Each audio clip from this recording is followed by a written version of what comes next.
It is so wonderful to be here with all of you. And I have an exciting topic today. But in order for me to deliver this topic, I need your full focus, your full attention. And I would love your feedback too. Let me know if there's any confusion, if you have any questions. I want to see where you are.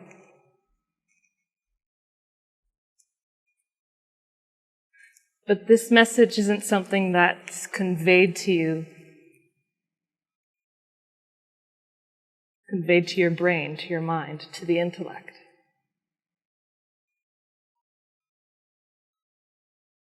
Right? The point of words, it's like Guruji's products, right? It's not the vitamins and the minerals necessarily that's, delivering the outcome. It's just the carrier.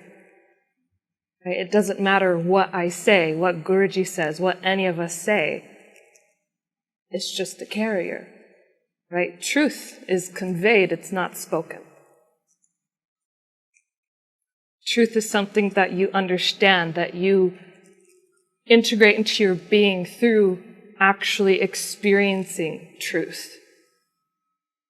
Through the direct confrontation with truth. By drinking it, tasting it, being a part of it. It's not something that, again, you don't read about it. You don't get a degree in it. It's not something anybody can explain to you. And it's not something that you can even explain away yourself. It is beyond explanation.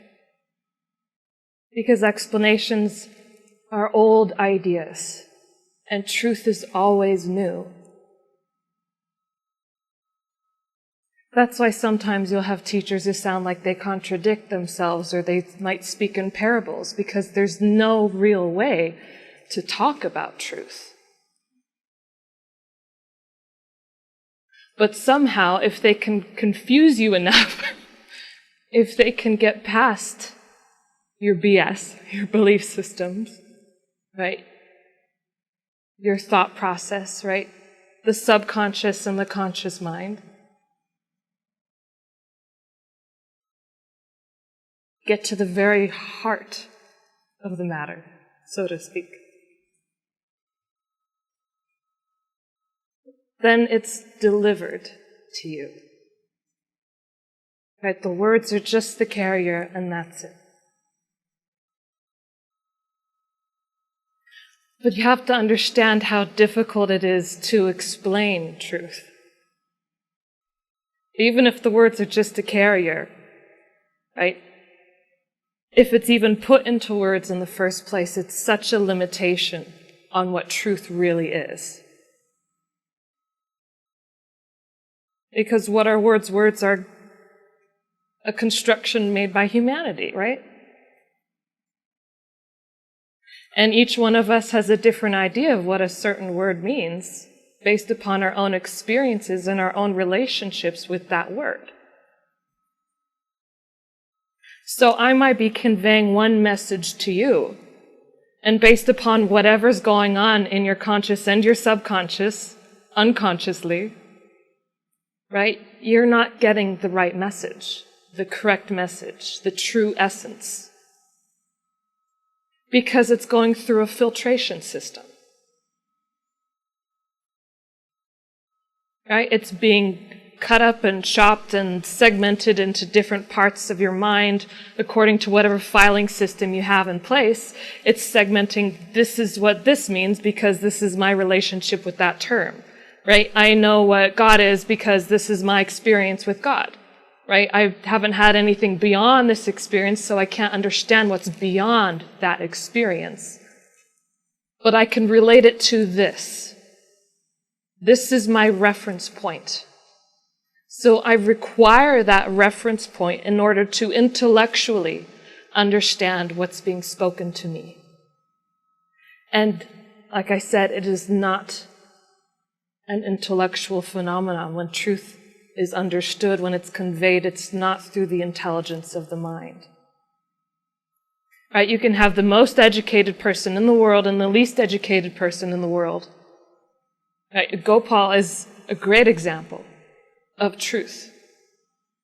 Because despite not having gone to school for even a full day in his entire life, without being properly educated in doctrine and philosophy and religious texts,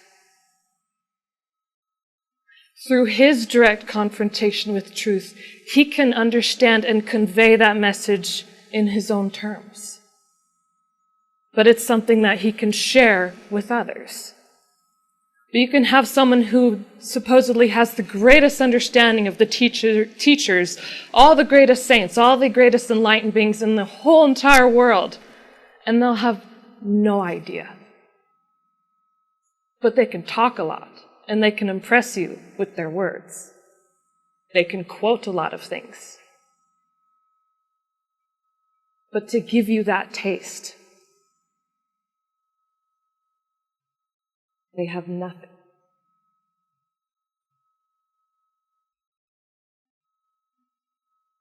So I want to talk about the difference between belief and truth. You might think that belief is a very good thing to have. You know, I believe God is real. I believe in love. I believe in goodness. Whatever the belief is. But the very existence of belief, the very root of belief, the stem cause of belief, it is based upon doubt. The fact that you require belief in the first place proves that there is doubt there. Because what is belief? You only need belief when you require a leap of faith in something.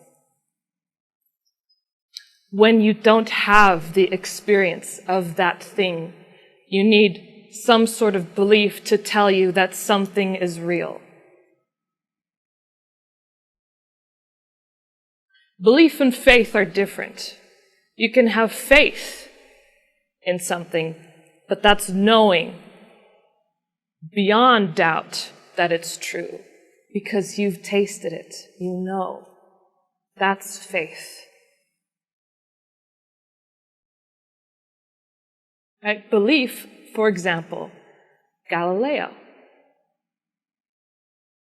Right? It was originally believed that the earth was the center of the universe and everything revolved around the earth. Right? So according to that belief system,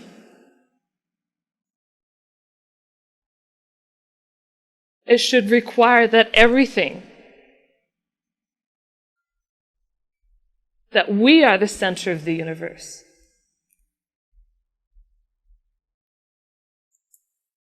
That the sun, the planets, everything revolves around us. But what happened is when Galileo actually saw, when he observed the sky, the sun, the stars, he saw that we are not, in fact, the center of the universe. Actually, the sun is the center of our solar system. We're revolving around the sun. But what happens is that belief system that the earth is the center of the universe, right, that was also very much connected with the Catholic Church. Right? And so if that was wrong, if that one belief was wrong, then what else is wrong? Everything that that belief is rooted or connected with must also be wrong.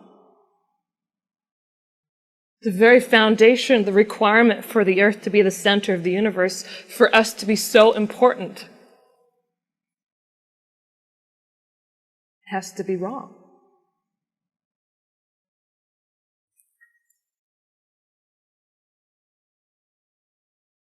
And so to cover up the doubts, you need to build upon it with one fictitious story after another fictitious story.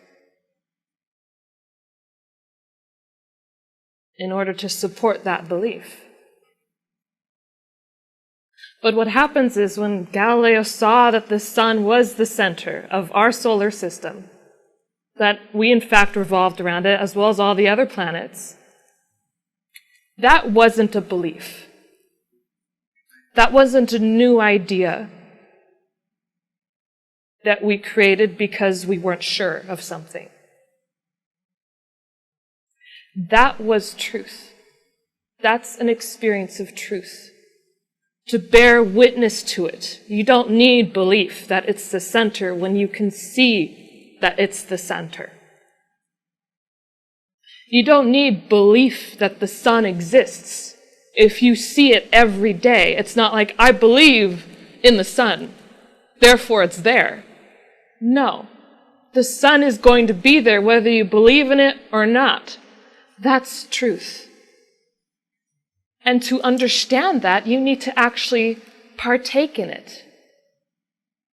You need the direct experience of truth. So you need the direct experience with light, with the sun, in order to understand and know that it is there and it exists. That is not belief. But in the end, belief becomes a hindrance to your growth. Because with belief, there's always a requirement of one expectation over another. You always know that according to this belief, I expect this to be the outcome, and everything else I reject. Believe it or not, doubt. It's funny, believe it or not. Doubt, skepticism, actually plays,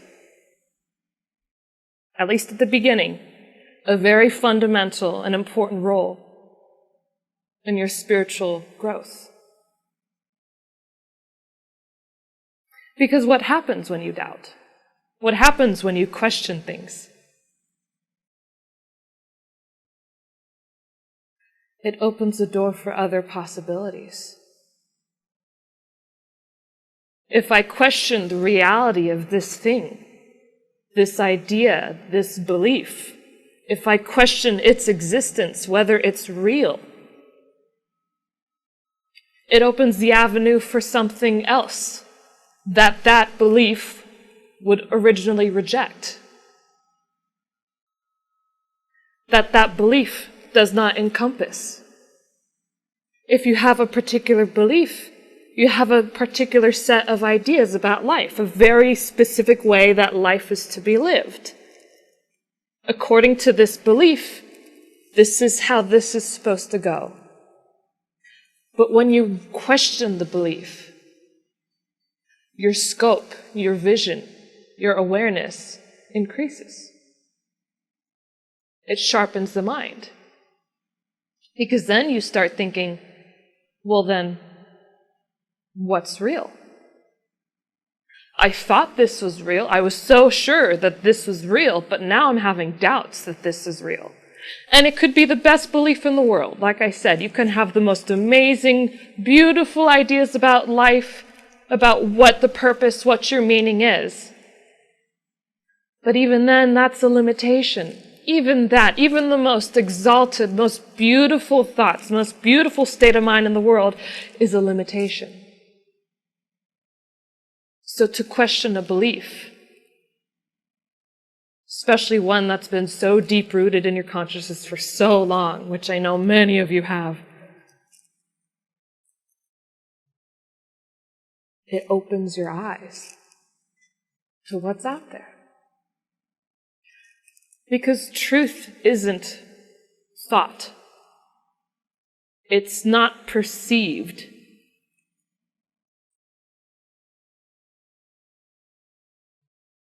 If you look at like a light, when it shines like on a diamond,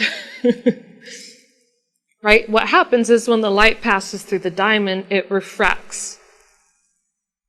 So then you'll have this kaleidoscope of other colors, right? You'll see many, many different sides, many different visions of that light. But the actual light that it's coming from right? You don't see those colors.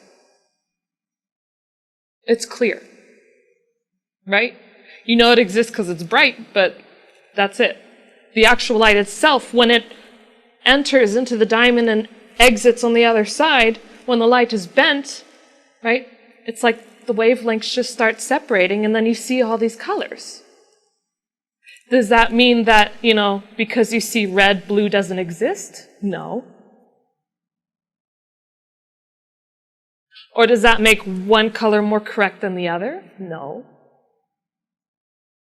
Does that mean one color exists and one color doesn't exist? No. They all exist. If you're experiencing it, it's pretty clear it exists. But when you turn that light back to itself, right? The perception of color is erased. It ceases to exist. When you become absorbed in eternity, in divine consciousness, instead of individual consciousness of a person, right? You can imagine that people are the kaleidoscope effects of divine consciousness. Depending on what it passes through, right, you see a different reality of life, a different perceptual field, a different color, a different filter about life, a different persona or personality. But when that consciousness, when that perception is reflected back on itself, when that awareness is put back on awareness itself, right? When the perceiver is no longer the perceiver, but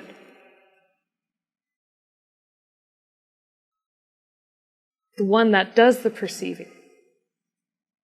It's like, a big sunset, right? When you are watching the sunset, you can see the sunset, right? And you can see how beautiful it is. It's the most beautiful thing, like all these beautiful colors, however many clouds there are, how it, reflects on the water. If you're by the ocean, it's beautiful. But when you are the sunset, you don't see that beauty. I mean, you are that beauty, but to understand what that is, right, you're not going to get that full understanding by just observing it. But that is the closest way you can get to truth, is through complete quiet observation, silence. But that true silence, when that becomes your reality, it's like you become that sunset. You don't see the rays of colors, right? You don't see, the beautiful portrayal of what it is. You just are that. But how do you explain that to somebody who's never been in that place?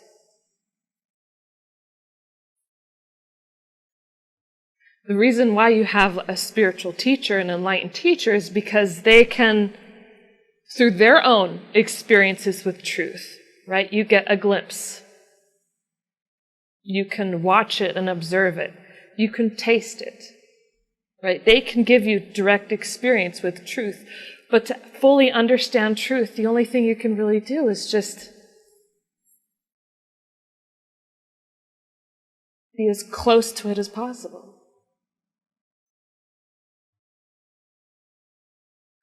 But truth itself, it's like, experiences with truth, it's like drinking from the ocean, and then the full-on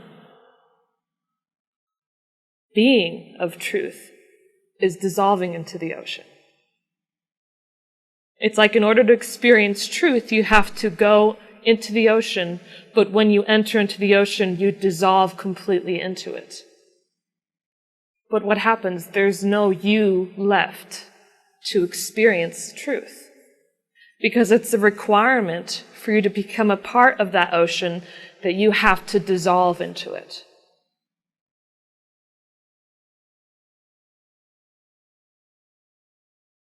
Whatever you are, whatever that structure of you that's there, all the bindings of all beliefs and thoughts and patterns of life is going to be dissolved. That's why I say enlightenment is the scariest thing for everybody. Because everything that you are, everything that you've believed in, everything that you've held on to and wanted to be true disappears. And when you come back and you try and explain it to somebody, what truth is, what reality is, like imagine how difficult that must be if you weren't there to really experience it, because it's a requirement that you dissolve completely into it to the point in which there is no you left. How do you talk about it? There's no you to talk about it. But that's where intuition comes in. Intuition is the gap, right? It's the connecting force between the mind and the spirit, right? That which actually partakes in truth. And you can talk about it all you want, but that doesn't mean anybody's going to understand it. That's why words will never convey what truth is, if you're focusing on the words. That's why when I'll start talking to somebody and then they'll be like, oh yeah, I get that. I understand it. Sometimes I lose interest in finishing the conversation because what they've done is they've immediately closed the door. The moment you say, I get it, I understand, that makes sense. Right? Intellectually, you're intellectualizing the whole thing. You're putting it through your own filing cabinet system of, I've heard this before. And so, according to how my filtration system is, how the mind is, whatever's running subconsciously, right, I'm able to compact that truth into a bite-sized portion, cut it up and fit it into my own rational thought. The moment it's fitting into your own rational thought that you think that's understood in words, right, you're not understanding it. The message isn't coming across.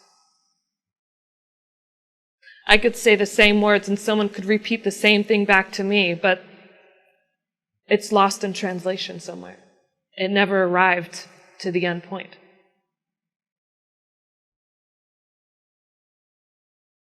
You say, God is love, and they're like, oh, I get it. That's the end of that. It's an end.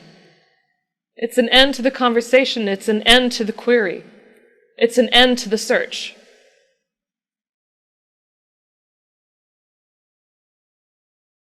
A teacher isn't going to give you the answer for something.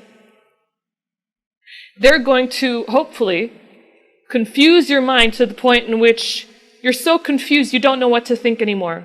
And so your thoughts stop.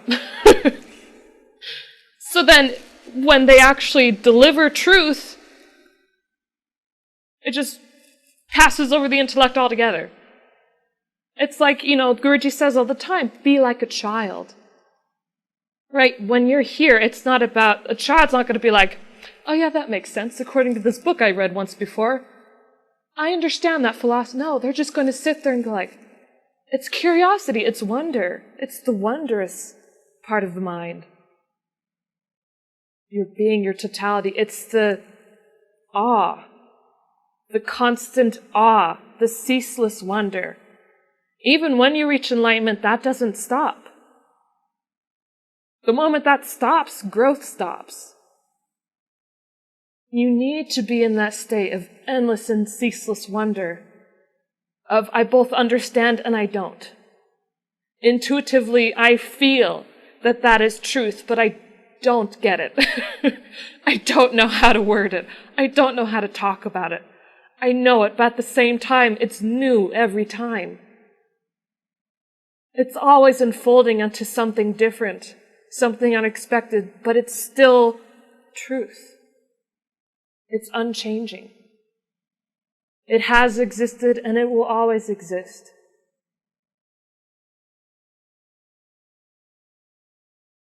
But until you get to that point,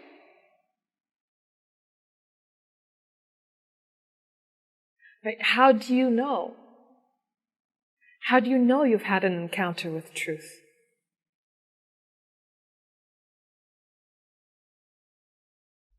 How do you feel it out? If the mind can't rationalize it, how can you understand it? How can you integrate it and implement it?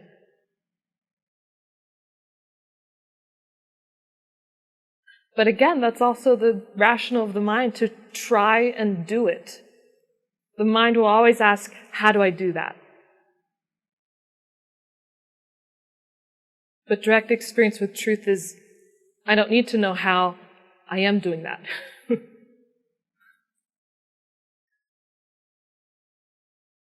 It's like, how do you explain what color and light is to somebody who's never seen before, to a blind man?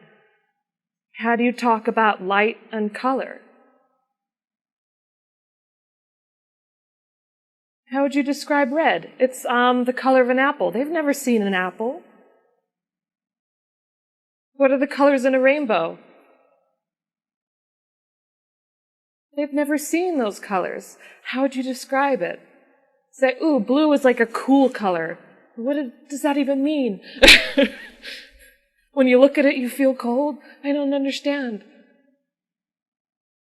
So you can understand the difficulty of someone who's experienced it, who knows that truth, to try and explain it to somebody who's never experienced it.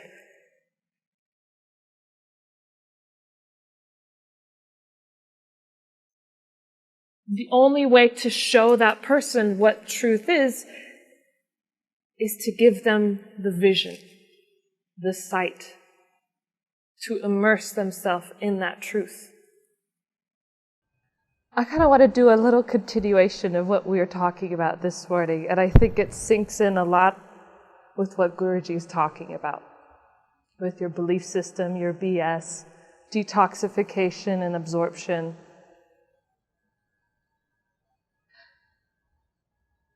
And the first part of that is I want to talk about, because we left off talking about how the belief system is based upon a foundation of doubt. Right? So the very existence of a belief is required when you don't have true faith, when you don't have the actual experience of truth to say that this is something that I know exists without a doubt. Like the sun is going to rise tomorrow. I have faith in that because I've seen it rise every day. I don't need to believe in the sun rising. I know it's going to rise. But what happens in this life is that everything, from the point of being a very small child, right, we receive all this information through our senses, right? Through our taste, our sight, touch, smell, hearing. But there's one sense beyond that, which is the intuition, right? And it's when all of these senses fail that you really start using that sense of intuition. So what happens is when you get all these varieties of senses, you get these sensations, you get these experiences, this accumulative perceptual idea about reality based upon your experiences, your interactions with the world. If you want to go into past lives, whether that's real or not, go for it. But essentially you've developed this structure of reality. Everybody has a reference point, right? This smell I can associate with this. And I can associate that if I smell strawberry, then this is what the smell, where the smell is coming from, this is what it's going to look like, this is what it will feel like to me, right? This is what the color is, this is what it will, everything has a foundation and a structure, and it's all connected to each other. And using all those senses, whatever perception that we've conceived through all these senses, we then use that to make assumptions about the world, about reality. We create belief systems.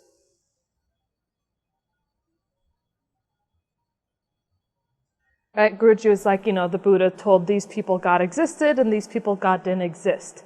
Ultimately, the existence of God is a belief system. It is an idea. Idea conceived by the mind. And that's it. The mind doesn't have to believe that God exists. Through the direct experience, you know God exists. But the God that we've created is a persona, it's a personality, it's this image, right? So many, the media has portrayed even God as a man in white robes sitting in a cloud with a long beard pointing lightning bolts at people, right? So it's clear that we have ideas, maybe not necessarily that idea, but we have ideas of what God is. So much so that we can almost say that God is like this entity, right? We could call the God a creator, but then if the God has this image of the creator, if you believe in God as the creator, then who created the creator? Because the very foundation that there is a creator requires that something should create the creator. Otherwise, then your whole concept, your whole belief system on the idea of what creation is, that creation is possible, that there's a creator for creation, then that whole concept has to fall apart. It will break away. So the mind can't intellectually understand these things. So both points, yes, they're both correct. There is a God and there is not a God. Because what we've conceived God to be is not accurate. Right? It's that clear light shining on the crystal, refracting all these different aspects of that light. Right? And this light God exists and this light God doesn't exist. But the truth is unchanging. The truth is that clear light. But that's not through the thought process, not through the sensorial. That can only be approached and felt through the intuitive faculties of the individual, of the soul. It's when all these sensorial aspects of your being fail, when your hopes and dreams of life fail you, when, you expect something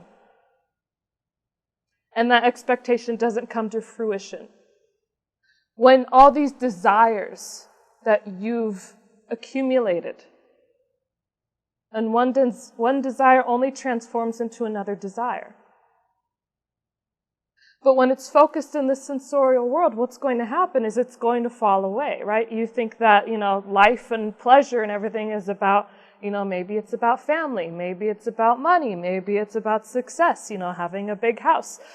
And when you have that and it doesn't give you that intense satisfaction, that deep feeling of peace that you thought it would, when that fails you, when the sensorial plane fails you, when you've gotten everything you dreamt of, everything that you wanted, everything that you thought would make you happy, and that fails you, that's when intuition starts working.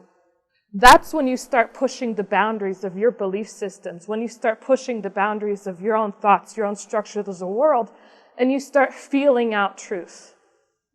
But it's not done through the intellectual mind. It's not perceived, per se, through the thoughts. It is felt through the second attention, through your intuition. And it's really only when those belief systems, those structures start to fail you. When do people, suddenly get involved in the spiritual path? When they go through some really traumatic events a lot of the times. Or when they've thought that this is what life is, and then they realize, that's it. That's all life is. There has to be something more. That's when people really start looking. When they really start seeking. What is that? That's when the structures, your beliefs, your concept of reality fails you. So don't go back to it. Right? If you don't If you're a smoker and you don't want to smoke anymore, you don't surround yourself with people who smoke. Right? To get rid of an old thought pattern, an old habit, an old idea, you have to crush it, right? You have to completely obliterate it and then start something new, different. And follow it thoroughly until it becomes part of you, until it becomes integrated into your being.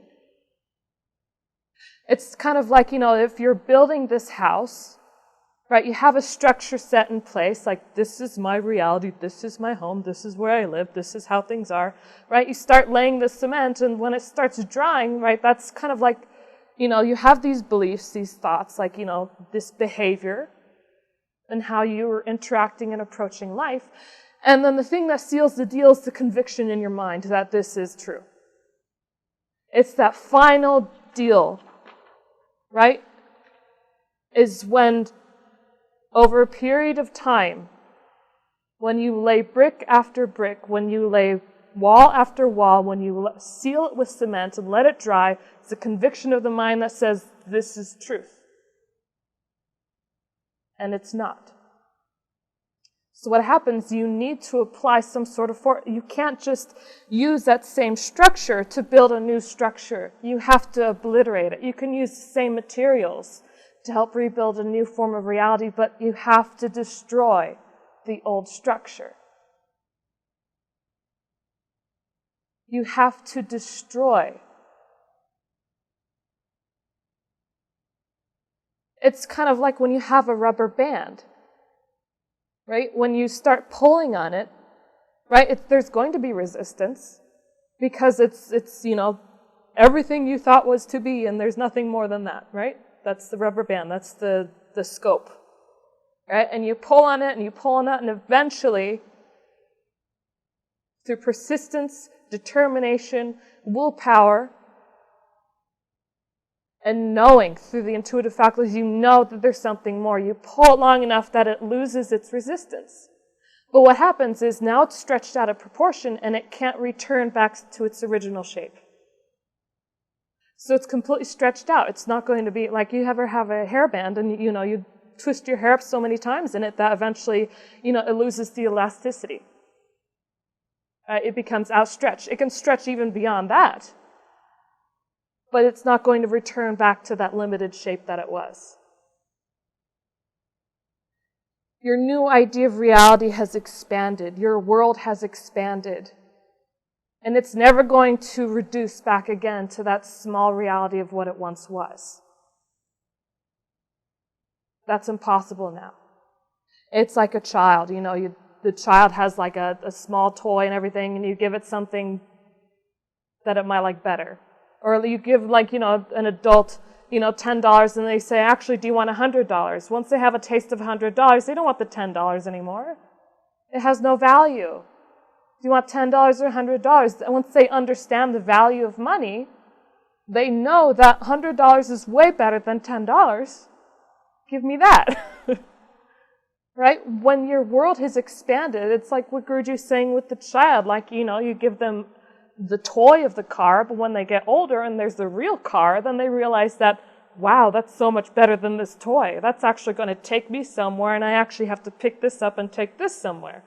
I'm transporting the car, and now the car's transporting me. What a great deal. Right? Your idea, your perception has altered. Your expanses of reality have just lost their structure, just like the elastic band.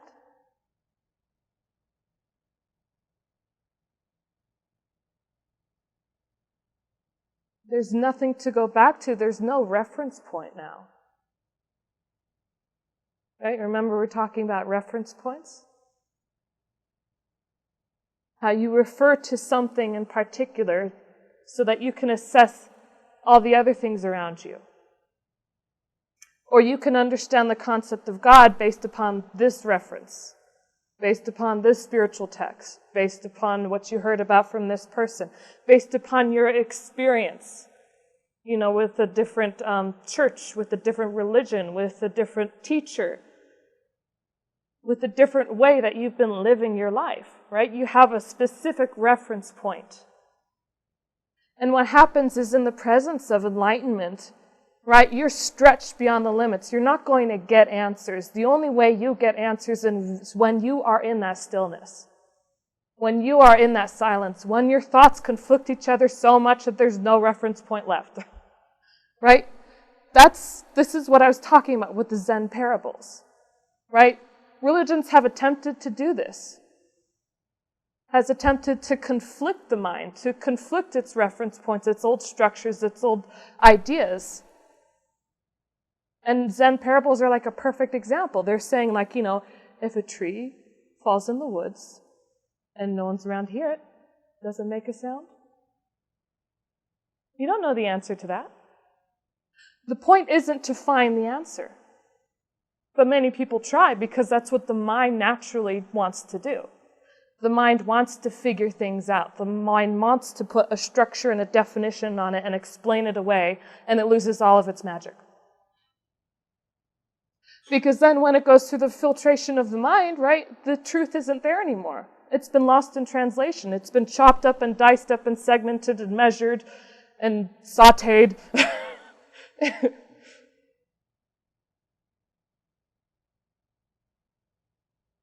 Right? That was the purpose of the Zen parables.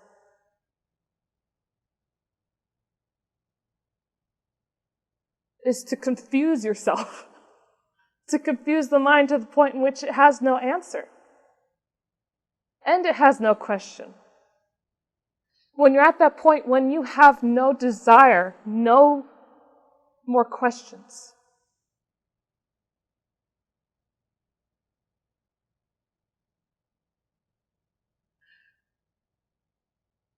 If someone farts in a forest and no one's around to hear it, did it really happen? Fuzzy Wuzzy was a bear. Fuzzy Wuzzy had no hair. Fuzzy Wuzzy wasn't fuzzy, was he? Right? Some of these parables you may have heard before, some of them might be new.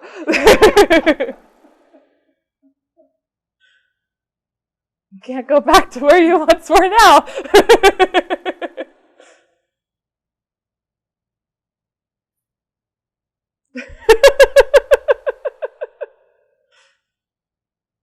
But that was the purpose.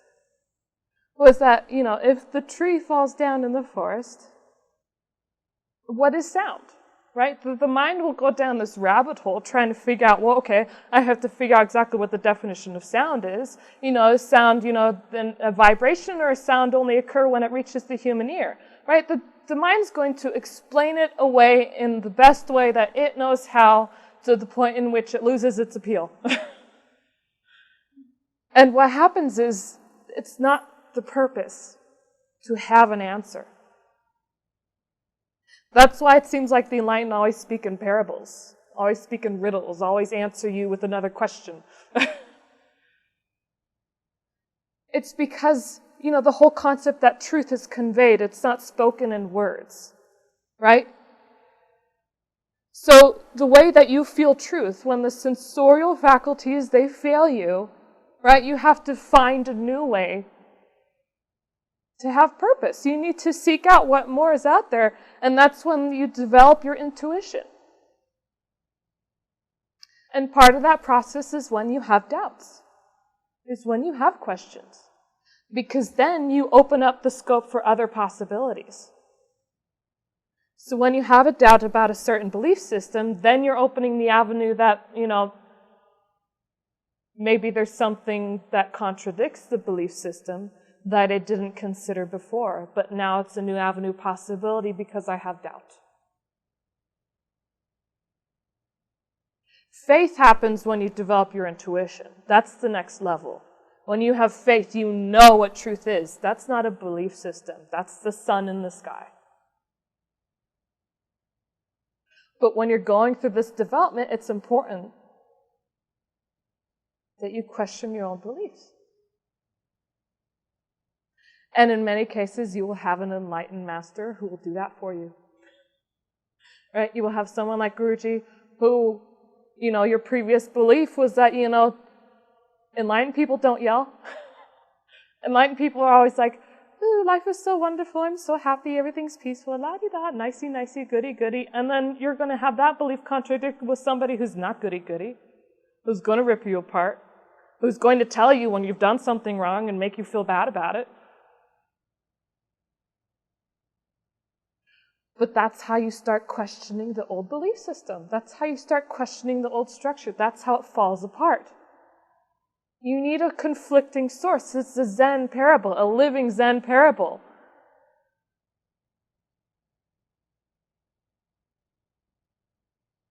Is you have one idea and there's something else that goes against that idea. When they merge, there's no idea. Matter and antimatter. When they collide, what's left? That's what happens. Thoughtlessness is not like forcing myself to stop thinking. I mean, that's going to be impossible because your life has been all about thinking, right? What happens is when you are with the master, right? They present you with new ideas, new scopes of vision, new possibilities, a new level of awareness. This is what I meant by how awareness is so important, because you become aware of other realms of possibility.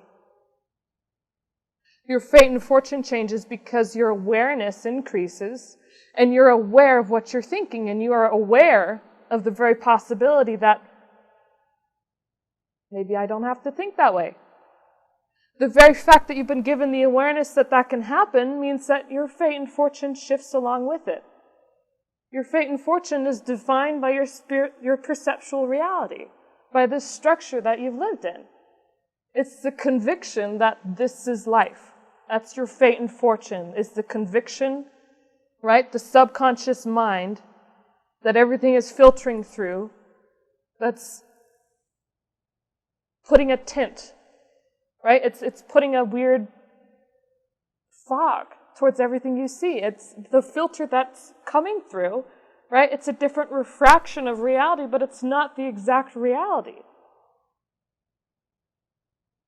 I don't know if you've ever tried, catching a butterfly, or if you've ever seen, a cat hunt. I'm talking just like a domesticated cat, right? How they start stalking. This is I'm going to put you in that zone of what the stillness, how the intuitive faculties, they start working. Because in that moment, when you're trying to catch that butterfly, you can envision the butterfly as like that truth. Right, that small little satori, that small little glimpse at what reality really is. Right, the clear reality. When you're in that moment, right, you have to be still. Because that truth, that reality, that is so fragile. And at the same time, it's fragility, right? Seemingly fragility.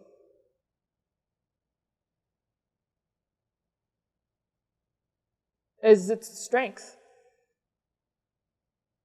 Because you have to be zoned in. You have to be completely in the moment. Complete stillness. Right? If your thoughts are distracted and you're thinking about, what am I going to make for dinner? You're trying to catch a butterfly. It's not going to work out. You have to be completely zoned in, and your perceptual field is no longer just limited to you. In that moment of stillness and silence, your perceptual field expands to your entire surroundings, your whole environment, to that very butterfly. That very butterfly becomes a part of your own awareness. Because you have to feel it out with the intuitive faculties. You have to feel it out to learn at what point in me approaching it is it going to fly away. At what point do I need to stop stalking it? Do I need to slow down or stop altogether and just give it a moment before it feels comfortable enough that I can begin approaching it again? That's not something that the intellectual mind conceives of. That's something that you feel out. That's truth. You feel it out. It's not going to be an answer that you're given by somebody. Right? If you explain to somebody this is how you hunt a butterfly, you have to actually go through the motions of doing it.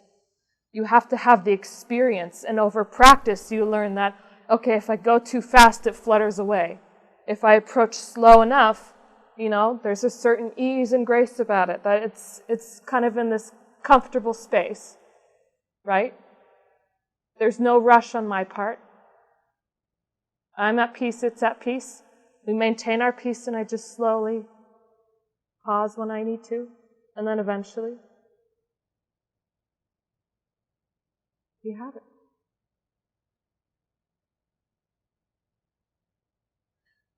But you need the intuitive faculties to start working, and that only starts working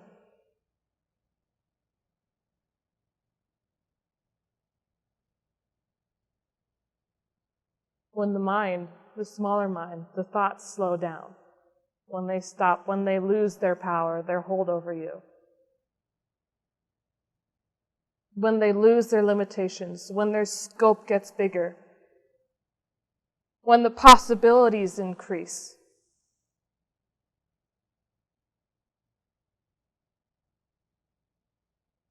Only then can you really make use of your intuition. Can you really start to feel it out?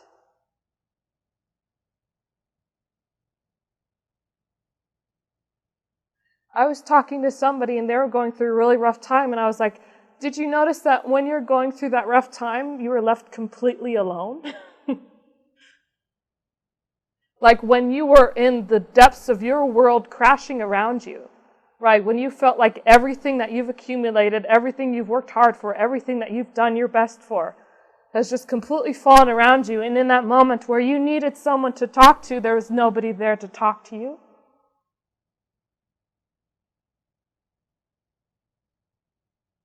What happens if you're in that moment when your world is falling apart and someone comes and talks you through it? They give the mind a reason, right? Some type of validation. They ease the mind. They numb the mind away to the point in which it's like, oh, that's okay, it's fine. It's a numbing.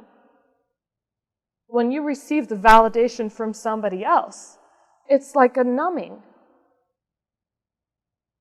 It's a balm, but it's not actually treating the wound.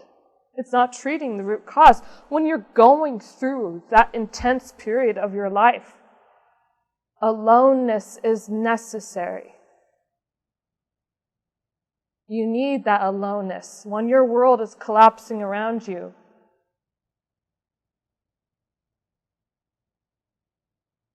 it's not so much that you want to find,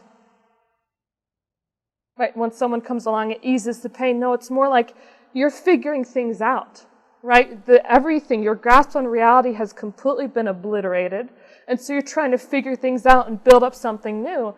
You don't need any extra input from somebody else unless, they're like a spiritual master. They're of enlightenment. But honestly, this is a moment in which you can really feel things out. When you can get a grasp of what reality really is, you can figure out what went wrong through silent contemplation. It's like, I don't know if you've seen those birds who like to collect a whole bunch of like really shiny, beautiful, colorful things at the nest. They usually do it to attract, someone else for mating. They're like, hey, look at me. Look at all these cool things I have.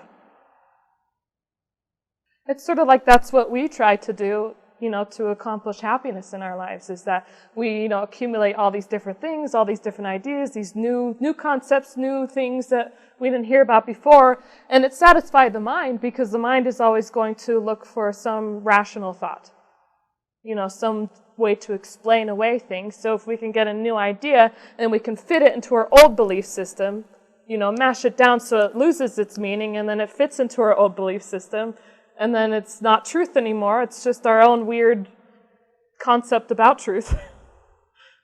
Right? You're running around truth, you think it's a circle because you're running in a circle, but it's not a circle. You're just running in a circle. That's what it is. And so what happens is, you've accumulated all these things, and this is what Guruji's talking about with absorption and detoxification is, now what? Right? You can't leave the nest. If you leave the nest, somebody's going to take your stuff.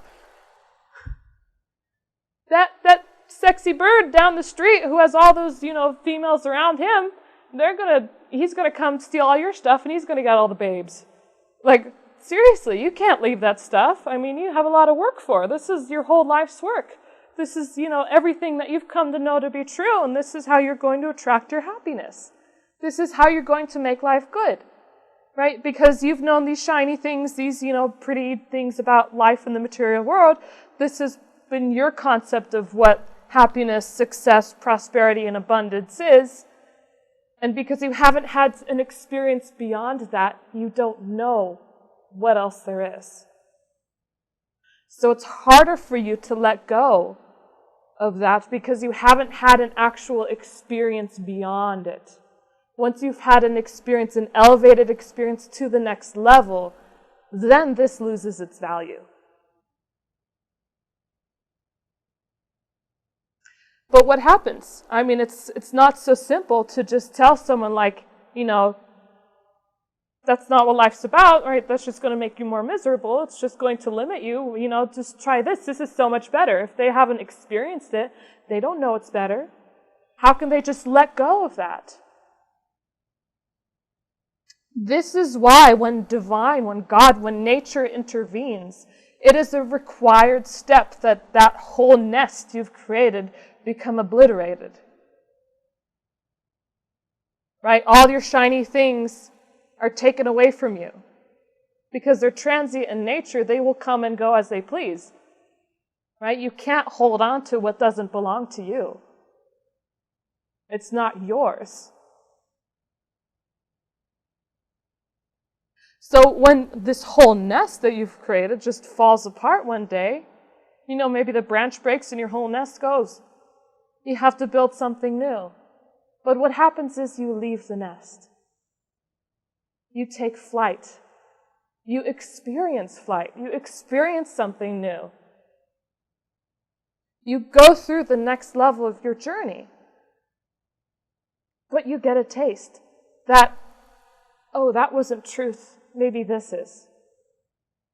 Because what I'm experiencing, right, it's new, it's scary, because, this was my reference point, this was my reality, and everything that I've come to know as what life and happiness is has been destroyed, and now I need to find some other source of happiness. So how am I going to find it? You start searching. You take flight. You feel it out. You go through different methods. You go through different people. You go through different teachers. You take an active part in your life. When beforehand you were just numb. You were just nothing. You were boiled down to just receiving things simply for the sake of entertainment, so that you could feel something, just creating more drama or taking part in other people's drama that you didn't need to take part in, and you know it. You know you didn't need to be involved in those other people's dramas, but you did. Because whatever reality you created for yourself, your own concept wasn't making you happy, so you had to take part in somebody else's to feel something else. And that made you more miserable because drama's never fun.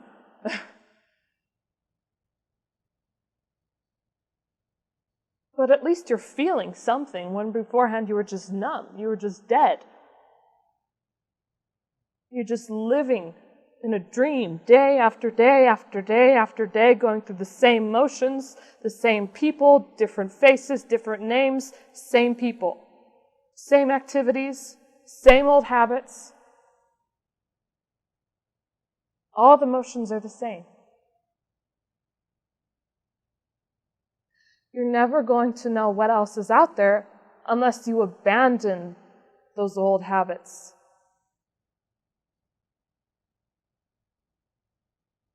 But you have to involve yourself with something that conflicts the old habit.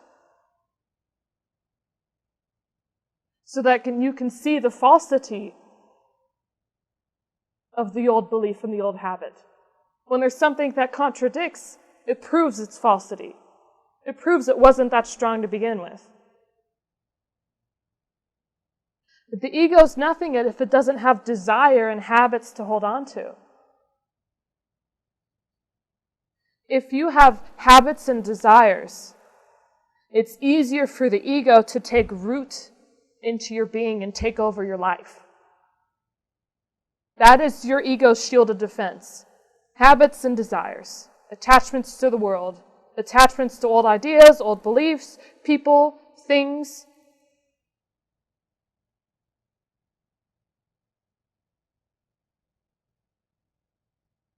When those desires and those habits fall away, the ego's left defenseless.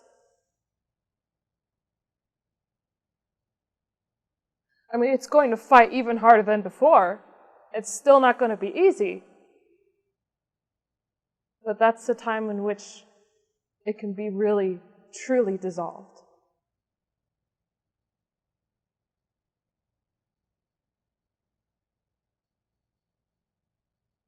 This is essential. This is not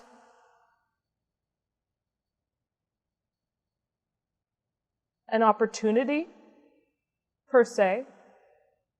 This is necessary. This is what will happen.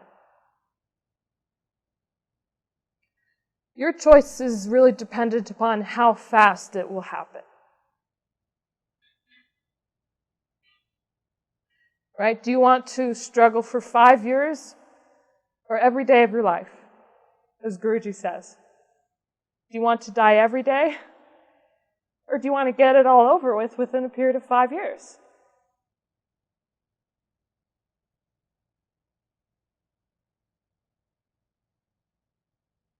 What can you put up with? If you know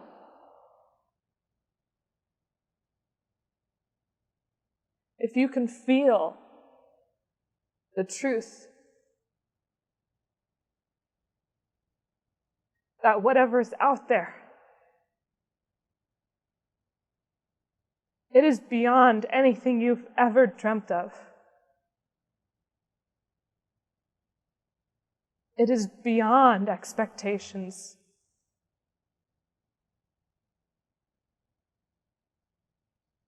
It is a state of beauty and surrender beyond your understanding of beauty and surrender. If you at least can know that, isn't that enough?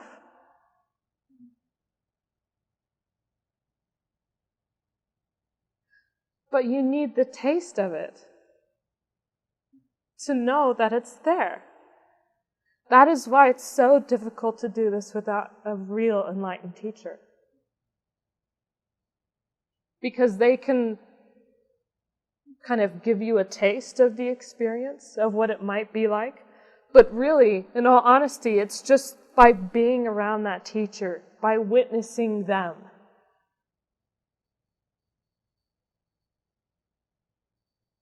I've heard this parable before, and I think it's just perfect for this example. It's when, these hikers, they're traveling up a mountain. There are 4 hikers traveling up a mountain. And the first hiker, they're all in a row, one after another. And the first hiker gets to, the highest peak of the mountain first, gets to a cliff. And the others are behind, and they're watching this hiker, and the hiker says, "Oh my God, wow, look at this. Like, this is beautiful, this is incredible, just, oh my God." And then they go over the edge and they disappear. So the first hiker, they reach that cliff, they reach that ledge, and they're just incredulous. They're amazed, they're just like, look at this. This is so beautiful, it's so wonderful, it's so incredible. And then they go over the edge, and then the other hikers don't see him anymore, he disappears. And so then they kind of look to each other. They're like, should we check it out? Like, I don't see him anymore. Like, that's kind of scary, but I don't know. Do you want to check it out? And so then the second hiker, he gets the willpower, and he's like, I want to see what that first hiker saw. Like, it was too good to be true, it seems like. I have to see it. I just have to know. And so then the second hiker, reaches the ledge, the cliff, and he also sees something. And he's just like, oh my God, look at this. It's truly incredible. It's so beautiful. It's so amazing. Just look at it. And then he disappears over the edge. He disappears over the cliff. And so then there are the two hikers left. Just kind of like,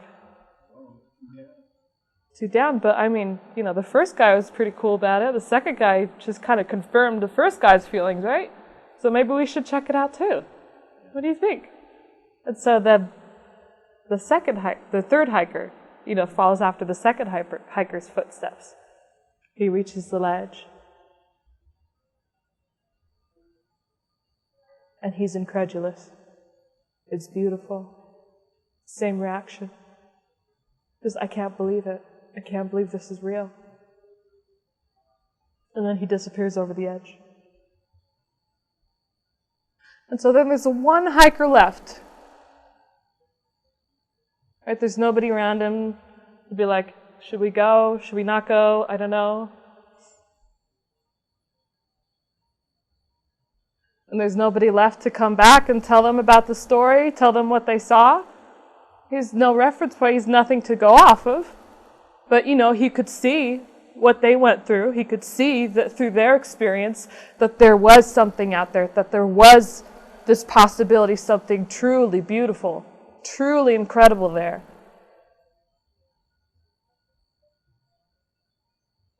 So what do you think happened? He walked up and over the edge. No, he didn't. You know how I know? Because you were the fourth person? No. No. It's because we have this story. Okay. Oh, there you go, because we have this story, because the person told the story. Because if he went over the ledge too, then he'd have nothing to tell. But what that kind of demonstrates is, first of all, right, it's that confrontation, that experience of truth. It's not something that you can just explain to somebody. But you can kind of pique the interest in the others, right? Give them a level of awareness. Just give them the idea, the seed, that there is possibility, that there is something there, and it's better than what's over here, right? You just give them a taste of something beyond that. And really, the only way you do that is through example, by living that. Right? It's not something, again, that you read about, you teach, you write about, you explain. Because, again, you can't explain it. You can only show it by living through example, by being that.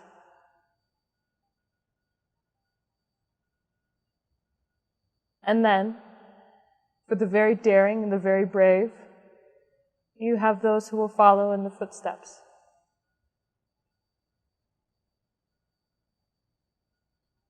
That doesn't mean that's the only cliff to go over. That's the only looking point. There are many. But you only really know about them when you see someone's reaction, when you see someone actually go over the edge. So you can see about truth by someone who lives truth. You can get a glimpse, a taste. You can know that at least it exists. When your very existence brings hope to others, I can think of no worthier existence. And when your very existence spells out new realms of possibility, new realities for others. Whether they make that leap or not, whether they go to the edge or not. Right? Guruji was talking about one of the stories of the Buddha and how, when he attained enlightenment, if you want to call it attained enlightenment, when he, was in that state, when he finally became enlightened, and he refused to speak. And then, there's a story of like all these angels or, beings who were like, you have to talk, you have to tell people about this. And he's like, what's the point? Why do I need to tell people about this? And they're saying how, some people are in the water, right? If you can imagine all of humanity, by the banks of a river, right? So some are far, far away from the river. Like you could say 5% are far away from the river, right? They don't even see it. And they may never see it anytime soon. And then there are those who are in the river. Or, right, their feet are touching it. Their toes are in the river. And then you have, that's another 5% of people. And then you have the 90% who are at the borderline. Right? They're at the banks, but they're neither in the river, nor are they back in civilization. Right? They just need that push. And that's what you're here for. Those are the people you are here for, is to give them that little push.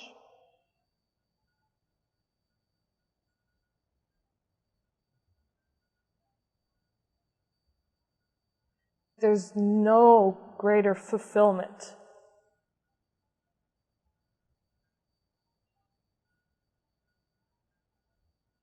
than being that truth for someone else. Right? We were talking on the last workshop. Guruji was talking about how, the subconscious mind, has its own program that it runs behind the scenes. And if it, changes, how the conscious mind operates, because it's behind the scenes. It's not really in your awareness. It's something that kind of everything filters through, but you're not conscious of it.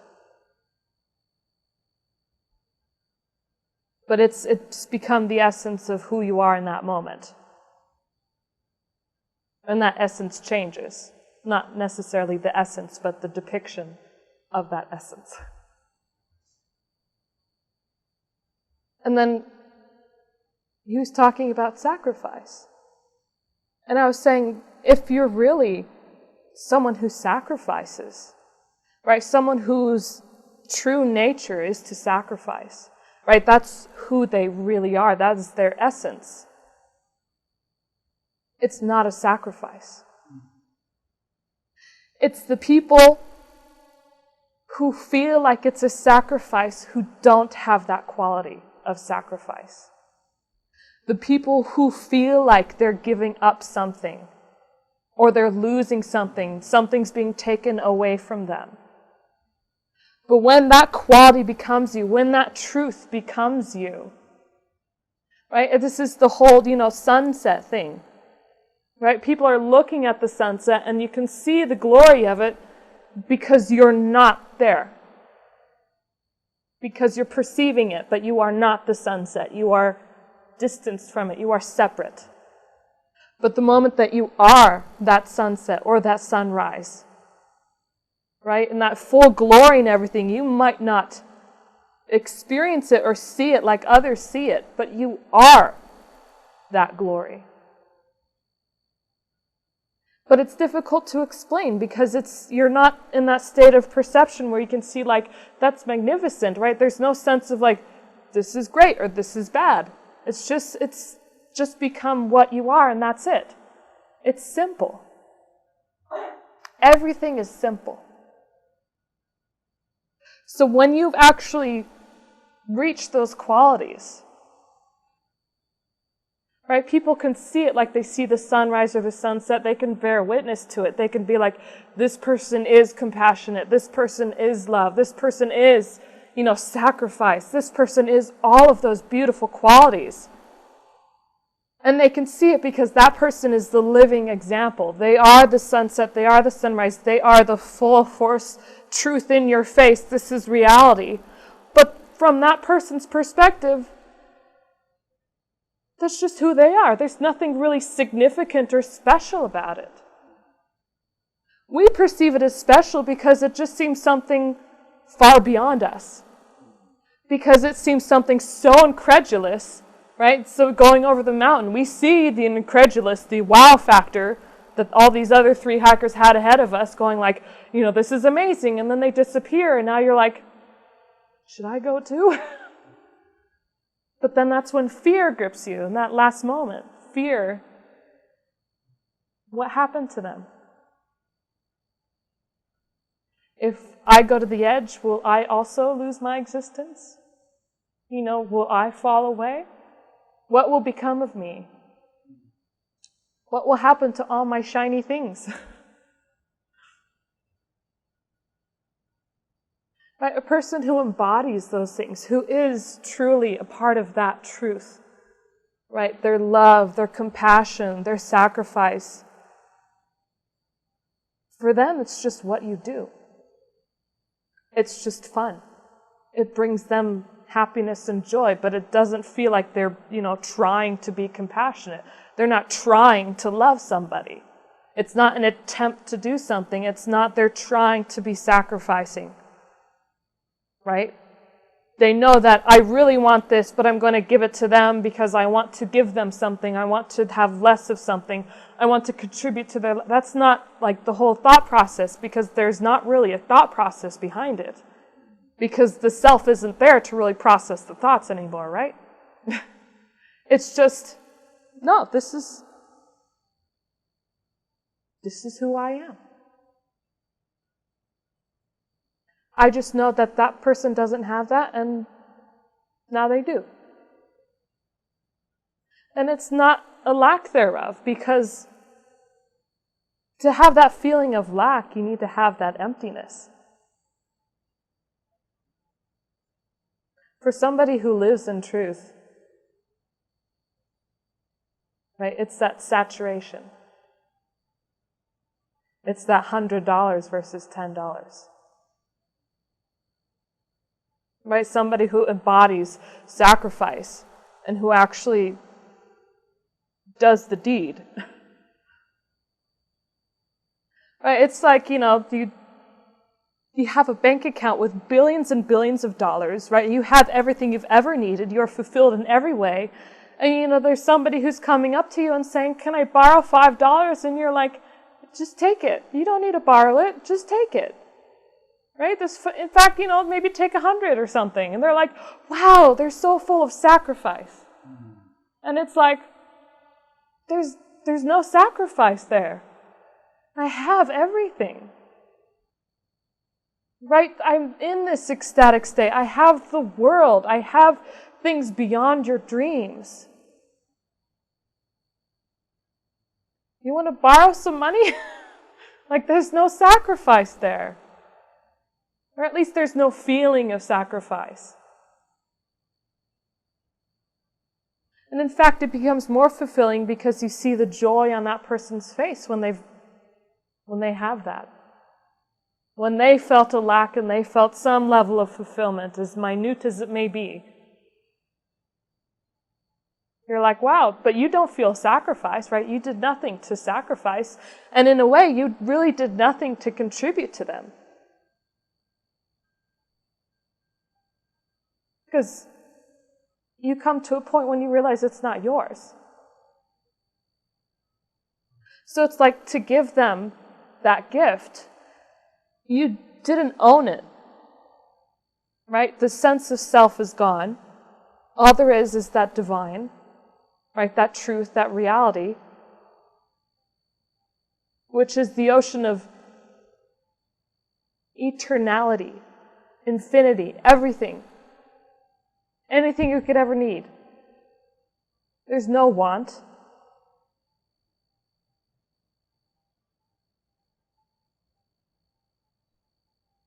So when you give something to somebody else, it's like, you're a part of that too. Like, this doesn't belong to me. This also belongs to you.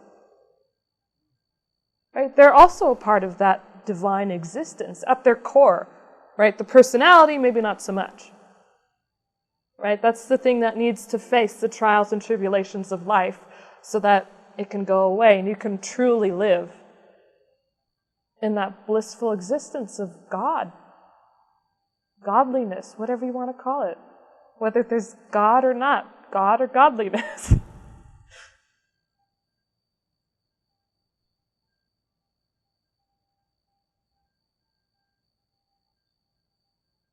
But what can you give if nothing belongs to you? I mean, you're bare, your whole entire nest is gone. All the things you've collected are gone. There's nothing of you left. There's nothing that you're retaining, right? You've detoxified everything so that you can have everything. And I mean everything with a big E, capital E. But you've already gotten rid of everything. There's no sacrifice. There's nothing for you to give because there's nothing that belongs to you.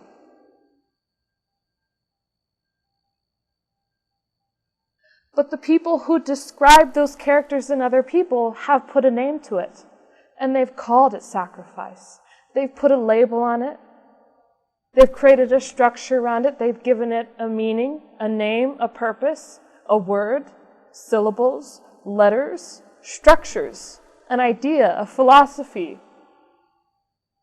But the person who actually is that, they embody it, they encompass it. They don't witness the sunset when they are the sunset. So it's like when somebody witnesses that miracle in somebody else, that beauty in somebody else, right, they are the ones attributing those qualities to that person.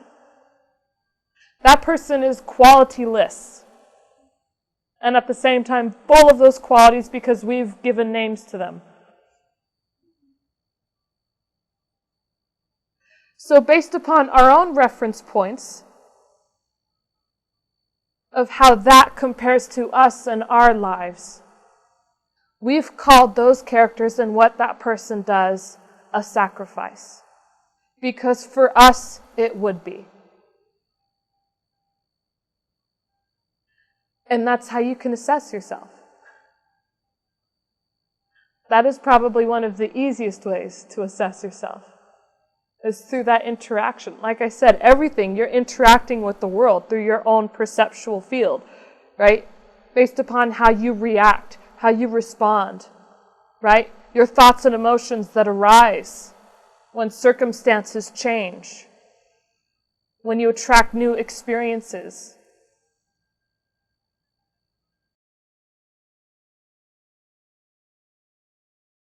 Right? That's who you are.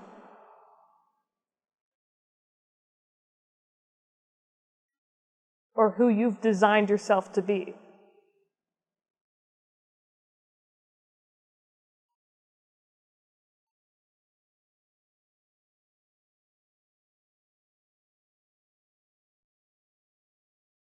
And like I said, the more you interact and the more that these old ideas, right, this old concept of self, these belief systems, these structures you've created, they're your structures.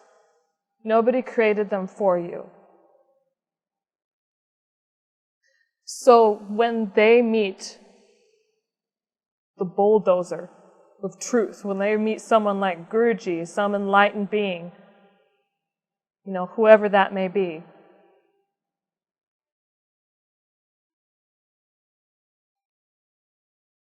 right, that person is always going to challenge their ideas, and they will never give answers. You never get an answer because an answer will only satisfy the question. When you're satisfied with the answer, you don't look for more. You don't seek more. When you're frustrated, when you're on the brink, when you're on the edge, when you're just gripping on by your toenails, and you're like, I need an answer. I need to know what this is. Nobody's just going to give it to you. God's not just going to come out and tell you. Right? It's not like a literal voice in your head saying, this is the meaning of life, I'm going to give you my secret, and then they whisper it into your ear. That's not what happens. I mean, who knows? It could be. It's experience.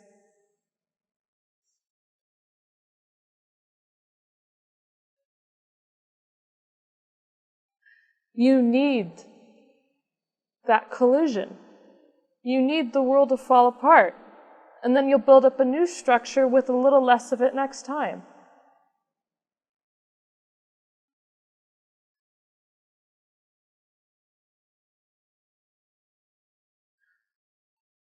Little by little,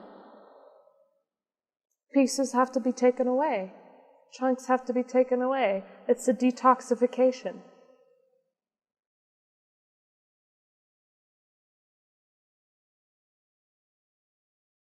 It's like, we're talking about your blood when it's full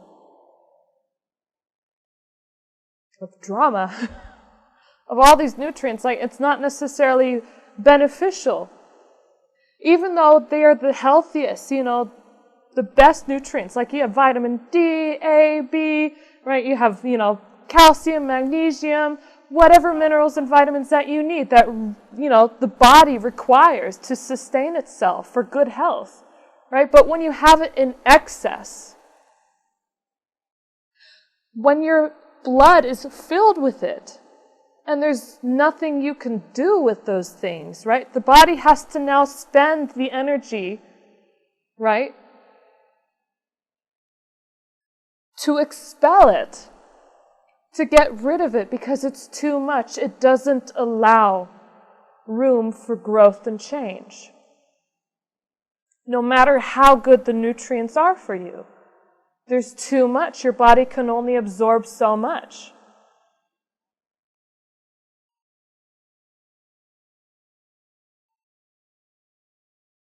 You have to expel old ideas, old thoughts, old beliefs, old relationships, old desires.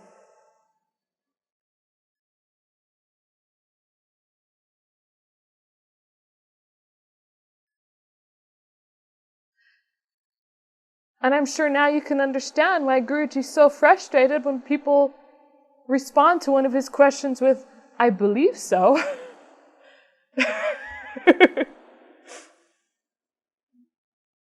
Because that's doubt.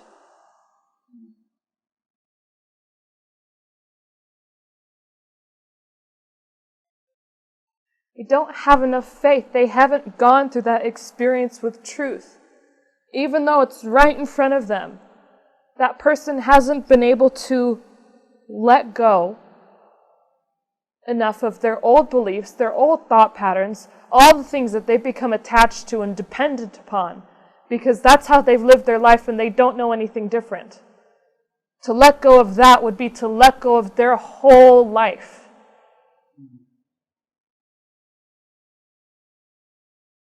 So they've clung to these beliefs.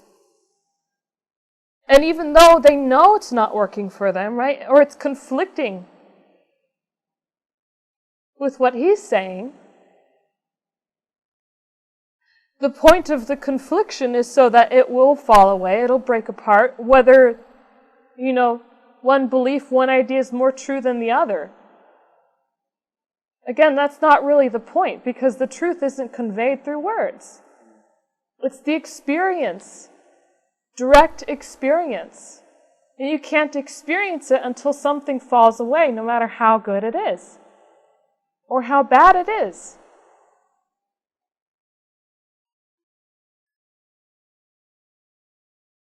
Right? The good and the bad, they're both bad.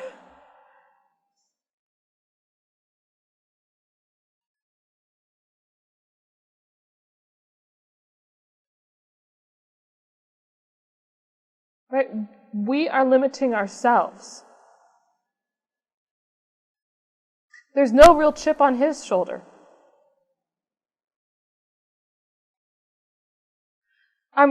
But you can understand from somebody who lives in that truth, for them to say, look at this view, it's so incredible, it's so amazing, just come to the edge and look over it, and somebody's so ingrained in what they think has been working for them, Or they're so fearful.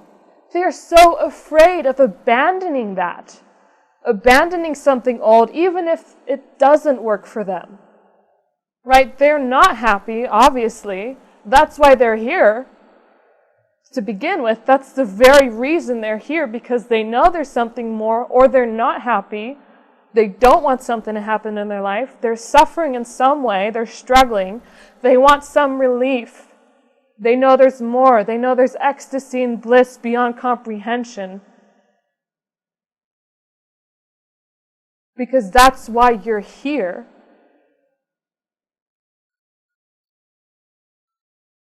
But for someone to still hold on to it due to fear, or just pure ignorance, you can understand the frustration of somebody who sees the truth, who lives it every day, who's always in that state, and for them to say, trust me, there's something better. That's not it. Can you just look at me and trust me? Follow me? Stop trying to lead the way. You don't know the way. You're not happy. Why are you trying to pretend you're happy and lead the way? You're not going to turn out to be happy that way. If you don't have happiness, you can't lead someone to happiness. If you don't have sacrifice, you can't teach someone of sacrifice. If you don't have the qualities of love, you can't teach someone love. It doesn't exist for you. You can't transfer it to them. It's something they cultivate in themselves.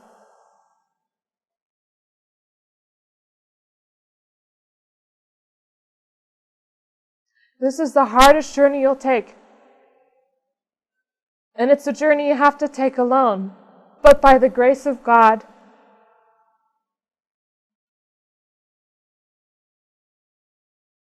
certain periods throughout history, on this phenomenon, we get glimpses of what truth really is. We get some sort of reprieve, some grace. You don't expect grace, but when it happens, boy, should you be grateful. And boy, should you take advantage of it. You don't expect miracles in your life.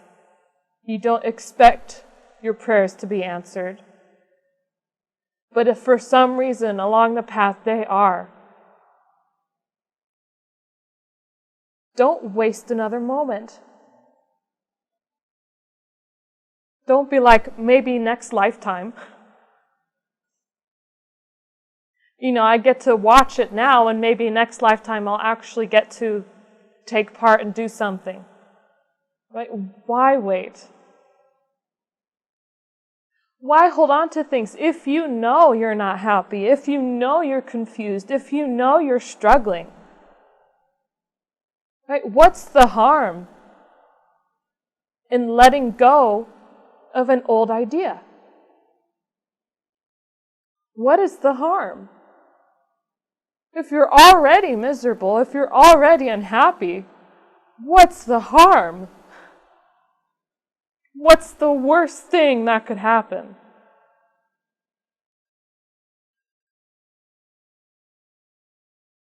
If you realize it was a mistake, you can still go back to the old idea if it's working for you, or pick a new one. But why would you continue down a path with the same old thoughts and ideas, just holding on to them because some part of you says, I have to be important enough. Nobody's important. Your ideas aren't important.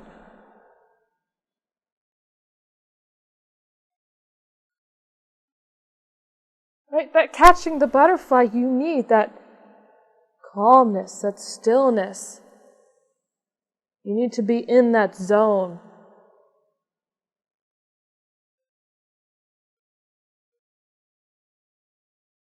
right? You need to be detoxified from all these old ideas. You can think of ideas and thoughts as kind of like these radio waves, these radio signals that everybody's constantly emitting all over the place.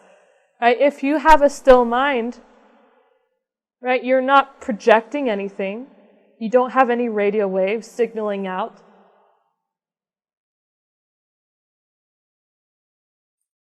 Right? You're not shaking the bushes or stirring up the leaves, right?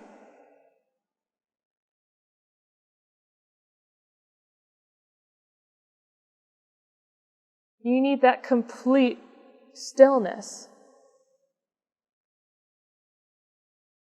to grasp truth. The intellectual mind cannot understand truth.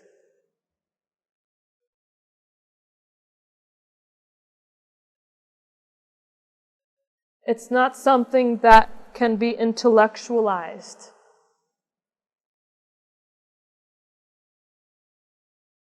Because it's beyond intelligence.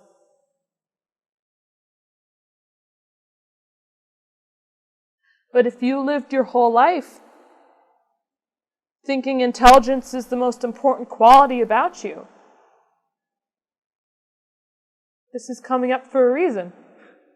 If you've lived your life thinking that your intelligence is one of your best qualities around you and about you, that this is how you've gotten to where you are today is through your intelligence,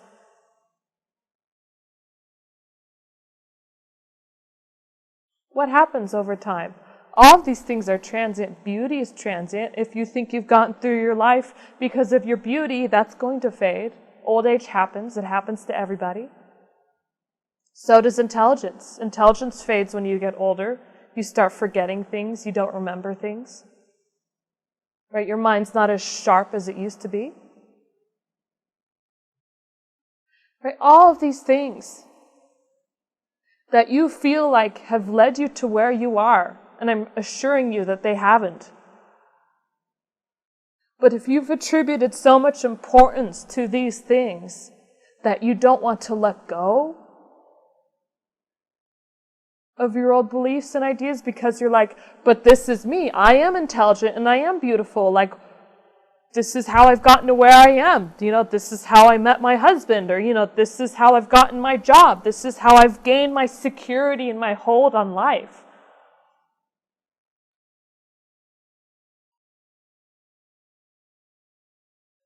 But if there's ever one consistent thing about this world, it's that everything is transient. And they will come and they will go. What happens when the beauty's gone? What happens with the intelligence isn't as sharp as it used to be? What happens in the workplace when there's a new intern who's just a little bit brighter than you are? Just a little bit more together, a little bit more sharp-witted.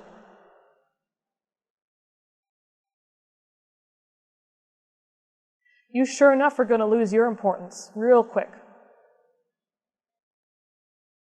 If that was your basis of happiness, if that was your basis of reality, if that was what you've defined your life and you've grown dependency upon, you have to know that it's not going to last. And what do you have to fall back on?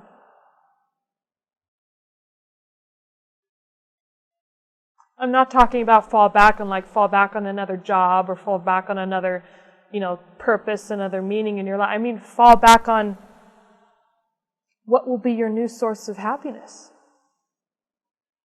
I mean, guaranteed that wasn't really bringing you happiness.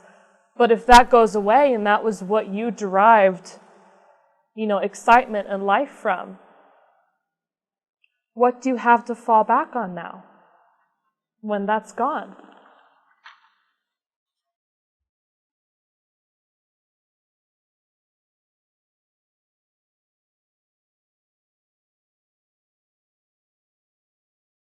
This destruction, it's a part of living in the phenomena, right? It's the creation, preservation, and destruction, right? New ideas are created. You try and preserve and hold on to them as long as you can, and eventually they're destroyed. And then you cry.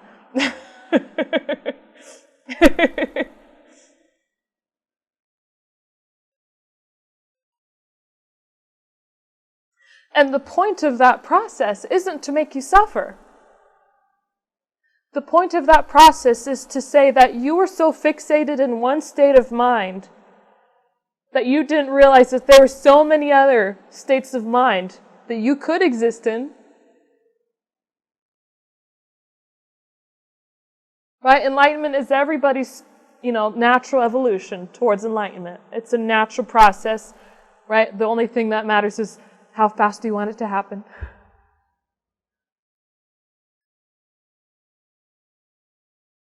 But as part of that process, naturally, just what nature does, you just watch nature. Nature is the greatest teacher.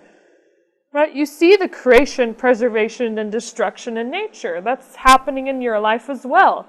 And it's not just a physical thing as in your body or your belongings, things that obviously can be destroyed, but it's also the things that can be destroyed within your own mind, within your own heart, within your own being. It's those things as well. Those things are as much a part of this phenomena world as are the physical, as are, chairs and volcanoes and the ocean and the environment. Those things exist just as much.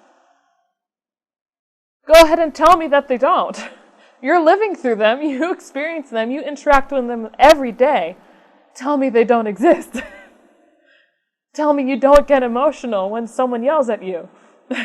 Tell me you don't get reactionary. Tell me you don't get upset if, your husband or your children stop talking to you or they're not involved in your life anymore. Tell me that doesn't have an effect on you. Tell me that relationships don't come and go.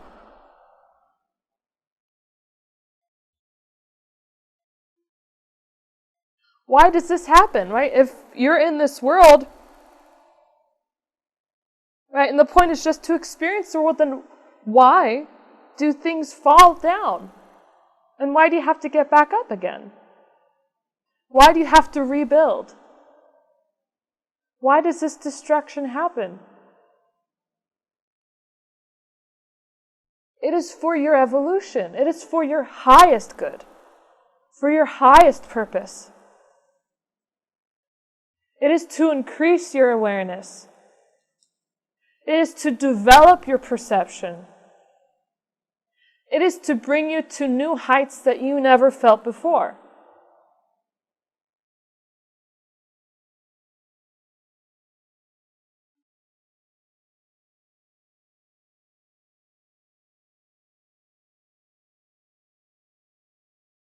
This is where you need faith.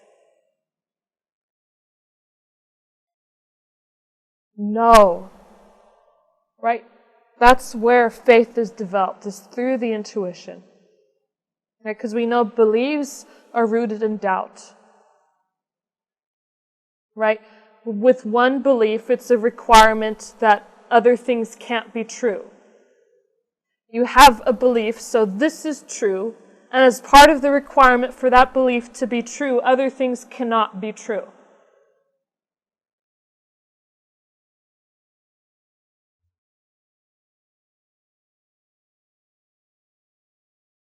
How does that work? If I believe I'm a human, I can't be a dog. But what's the difference? Belief is still rooted in doubt because there's still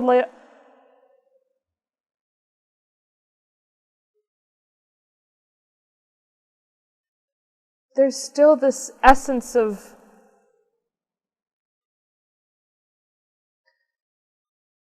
this is what there is and there's nothing more than that. And anything else that contradicts that, I will reject. That's what a deep-rooted belief does to you. Is when you're so involved in that belief, you will willingly reject or throw away any other idea, any other belief, anything that conflicts, that proves that, it's maybe not all it seemed to be in the first place. Right? You will create more beliefs, more fictions, more stories to support this belief because you didn't want to let go of that belief. And the whole idea of having a belief means that there is some void there, some part of you, some absence of rational thought. To have a belief means that there is some leap of faith involved. And if you're leaping, right, you're traveling over a chasm of void, of nothingness, right, there's no way to be 100% sure if that belief is correct. How do you know?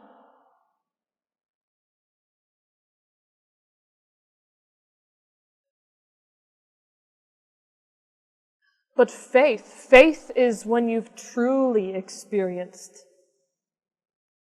reality, when you've had a taste, when you know, right? You know the sun's going to rise tomorrow because it rose today, and it has risen for the past 28 years that you've been on this planet.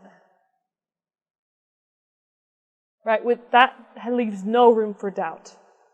Faith has no doubt.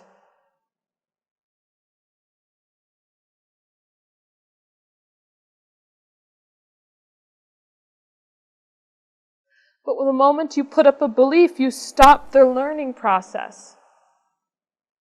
If you're so ingrained in a belief, you stop the journey of self-examination and self-discovery.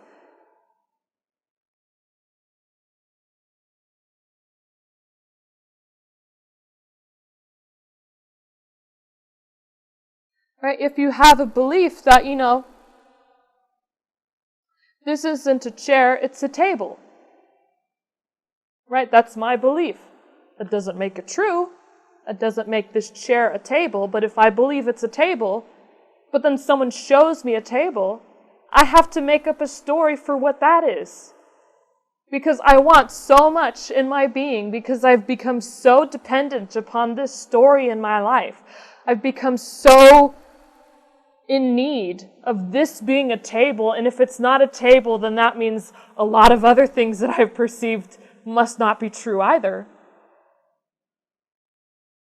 Right? The story of my life is going to fall apart and disintegrate before my very eyes. So this has to be a table. I can't be wrong. I have to be right. But then when somebody shows you what a table is and you're like, that's a chair, right? You have to create a new belief, a new fiction, a new story to compensate for the one's faults. So what happens is, if these structures don't fall down, if you don't take pause and go like, maybe that belief was actually wrong, and try and figure out, well, is it really a chair? Was that person correct? Like, how do I know what a chair is? And then you start examining the world and, getting new ideas, new concepts of, oh, chairs can look like this, chairs can look like that, tables look like this, tables look like that. Okay, I'm, with full confidence now, I could say that that is in fact a chair. Because through my experience on sitting on other chairs, experiencing other chairs, reading about, looking about it, right? Through my full involvement with this experience, I can tell you that that is now a chair. This whole time I thought it was called a table.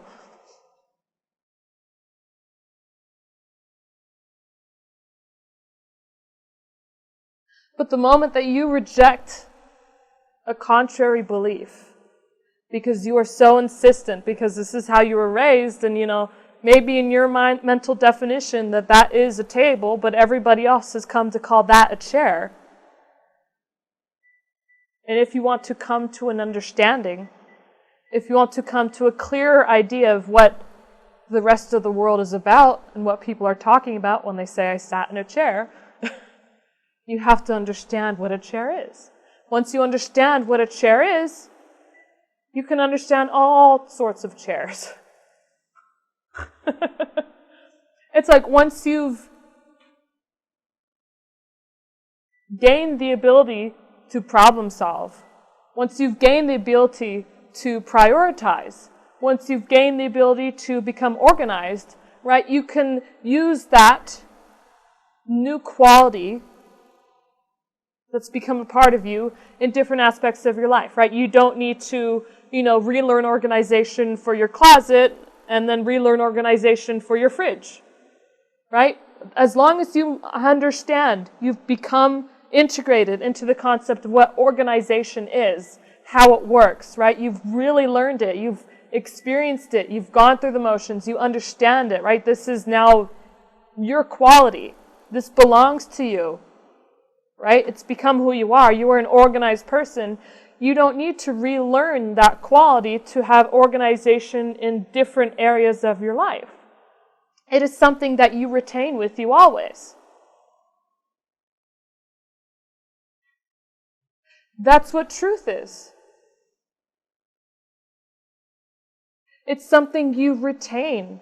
It becomes who you are, and you can apply that quality to every aspect of your life. You can apply it to your relationships. You can apply it to your business, right? They say there's nothing unspiritual about making money, right? You can apply it to whatever you want.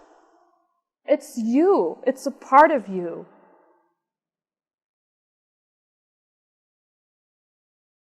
It is your quality.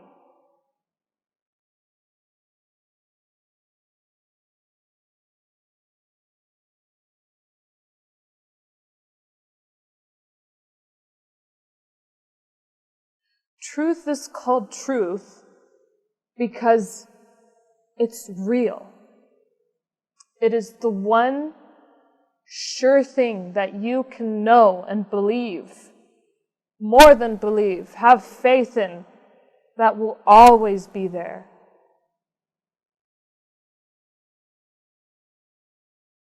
No matter how often the world fails you, or you fail the world, the truth will always be there. It will always be available. It'll never go away. It is the nature of existence.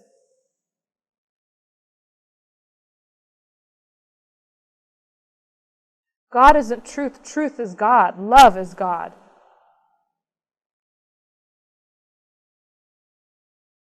Right? To say that God is love is to say God possesses love. But God doesn't possess. God is. When you truly experience love, right? People are always talking about, how can I know God? How can I experience God? How can I experience truth? It's the actual experience itself, or lack thereof.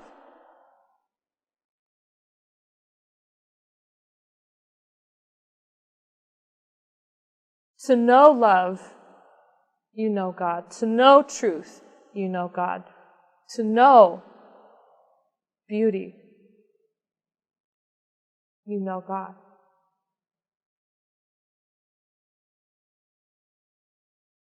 It doesn't work the other way around.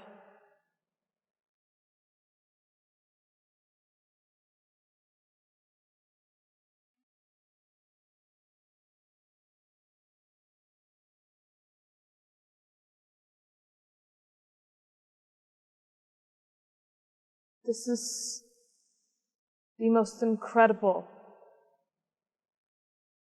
most beautiful, wondrous gift that we have.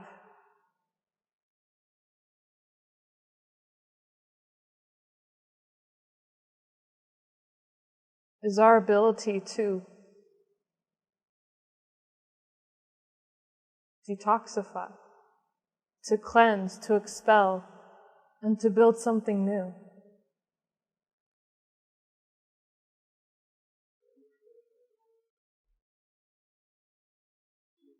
I mean, we live through the energy of creation, right? We can create. We can destroy. We can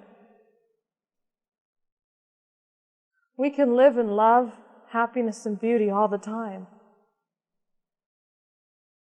But as you are now, you can't do that. The old you has to fall away. And the only way you can really teach that to others is by living that, by living through example, by showing others that truth is out there.